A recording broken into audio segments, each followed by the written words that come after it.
Okay, so imagine you have a child, and as soon as the baby is born, the umbilical cord is cut, and the doctor says something wrong with the baby, and they take the baby out the room.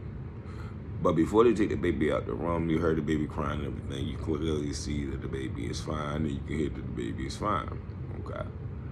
And days go by, you keep asking about your baby, keep asking about your baby, keep asking about your baby constantly, again and again, and no results. You start throwing a fit and everything. They call the police on you, security, everything, just to keep you calm. Then eventually they come in and they sit there and they say, well, we're working on the baby, and the baby has some breathing issues, etc., but they got it situated, and they'll let you see the baby. So then you see the baby, and as you're looking at the baby, and you playing with the baby through the little machine and everything like that. You're looking at the baby, but you can clearly see it's nothing wrong with this baby. You understand what I'm saying to you? Like, it just don't add up. You understand what I'm saying to you? So weeks go by, you're still in the hospital. They tell you can go home. You're like, no, I'm not going home. Weeks then turn into weeks. Weeks then transition into months. Okay. And then they transition. They say, well, before we let you take the baby home, we'll go ahead and we want to verify that the baby all attach and do breastfeeding. You be like, okay, well, I'll do that. And then they try, and it doesn't work.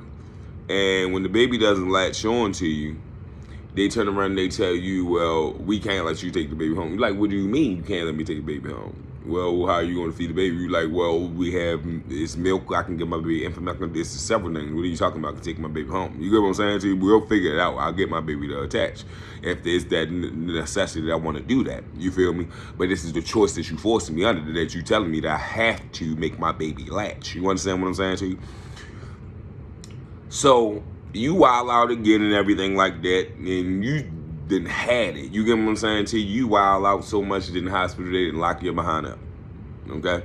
Because enough is enough. You tired of them playing games with your baby. You just want to take your baby and you just want to go home. Okay?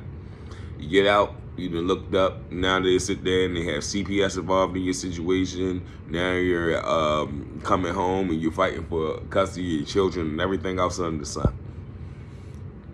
They make you look like you're a menace to society, that you're angry, aggressive, that you can't take care of no child, everything else that you can think of. I can keep going. And I can make this turn into years. But hopefully you can grasp the understanding of what I'm getting at. This is what happens to fathers every day. As soon as their children come out of the womb, they are snatched from them. Let that sink in. And they will get told everything under the sun why they can't be in the position to take care of their kid, be around their kid, love their kid. The baby's too young. The baby's this. The baby's that. The baby this. They'll give them all these excuses. They make them seem like they're the problem when it won't latch on, when it won't attach. In this instance, it'll be the same instance. When you're trying to get there and trying to connect, and there's no connection there, it'll be the same thing. I just want y'all to let that sink in.